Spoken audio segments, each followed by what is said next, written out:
Trump is really tying the outgrowth of fentanyl trafficking, human trafficking, smuggling, all these problems at the mostly southern border, but also the northern border, to potential tariff rates on Mexico and Canada. Welcome to the Debrief with the Washington Examiner. I'm Tiana Lowe Doescher, and I'm here with our magazine's managing editor, David Mark.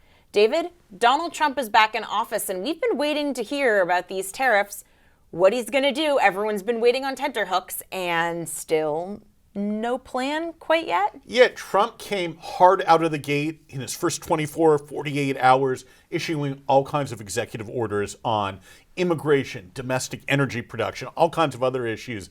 There was a conspicuous absence, though, on tariffs, which he's called, to one degree or another, his most beautiful word in the English language. It's a bit of a paraphrase, but general idea.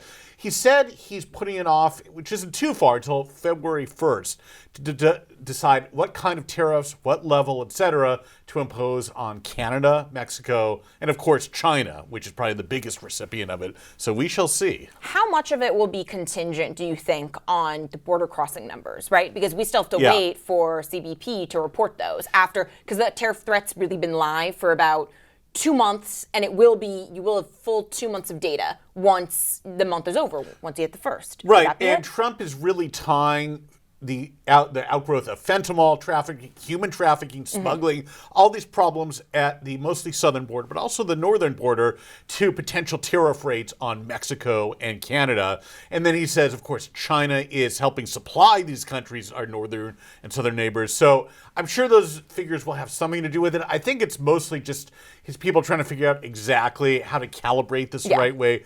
They're probably getting input from lobbyists, from businesses as well, to figure out how far they can push this thing. And it remains to be seen the scope of the tariffs. And, obviously, if they're just national security, he could probably get away with doing it unilaterally. If it's more sweeping, it will probably require Congress. But the ticking time bomb Congress is dealing with is the one big, beautiful bill. What's in it for those of us who haven't been following closely? Right. This goes back to the 2017 Tax Cuts and Jobs Act, basically the main domestic achievement of the first Trump administration. All those rates, or most of them, are set to go up at the end of this year if nothing has changed. Obviously, that's not going to happen. Trump has a full Republican Congress, but the specifics of it are really difficult. Republican lawmakers are debating among themselves whether to have one bill, one big beautiful bill, as you noted, 2, maybe even 3. It probably will come down to 1. It's sounding like that because the margins of the House are so tight. You just never know what you might not be able to get through the next time. So some kind of marginal tax rate, keeping them at the same level, are going to stay there. Some other business incentives. Probably the biggest controversy is the deduction for state and local taxes, the so-called SALT rates.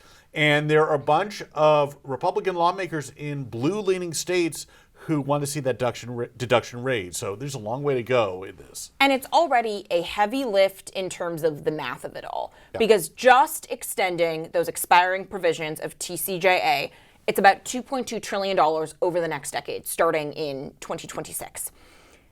If you had just eliminated SALT entirely, instead of, because Trump brought that cap to $10,000, eliminating it would pay for half of the bill, right? It's $1 trillion that House Ways and Means estimates.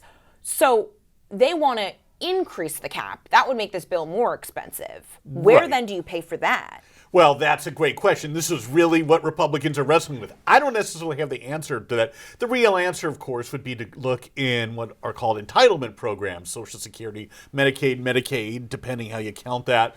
But that is politically unpalatable. Even the most conservative Republicans generally don't want to have to tell their senior age constituents that their Social Security checks may be going down. That's not necessarily how it would actually be in reality, but that's certainly how it would come. The rhetoric would be from Democratic lawmakers. And everyone who scored potentially increasing that SALT deduction has found it is wildly regressive. It's all the benefit basically goes to wealthy folks in blue states. Could you see any crossover of Democrats in red states who would be interested in keeping that SALT deduction capped? Because they don't want their working class residents to have to pay for it, right? I think their price would be pretty high. Democrats are generally in resistance, opposition mode. They got the right deal maybe to, say, raise the debt ceiling for several years, or more likely just eliminate the whole thing and maybe get some other concessions. You can see it. The problem is if you go too much to the Democrats, you're going to lose Republican lawmakers. It's like a scale. You balance it too much one way or the other and it tilts too far. You try and appease the more centrist-leaning Republicans in the House who want to raise the SALT cap, and you lose conservatives.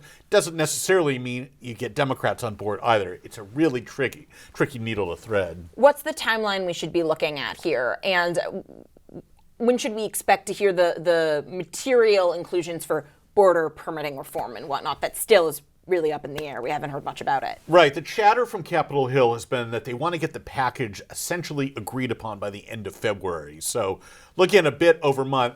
I'm not sure that's realistic. Also in the House, you have several Republican vacancies, or a couple more that are coming. So the margin is really tight. Those seats will get quote unquote replenished when special elections are held. There's strongly Republican seats in Florida and New York, but it's going to take until April, May, maybe even June for that to happen. So I would think midsummer already.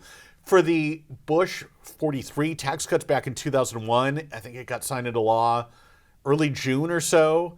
20 years before that, the Reagan tax cuts were like in August of 1981. So these things can take a while. And I should also add 2017, it was December that it took, so almost a full year of the first Trump presidency for it to get agreed upon. And that's government for you. Yeah. We think fast, we think a week, they think we have until the summer. But David, thank you so much for being here. Thank you. If you want to read more of his work and the rest of our newsroom, please go to washingtonexaminer.com. This has been The Debrief, and we will see you next week.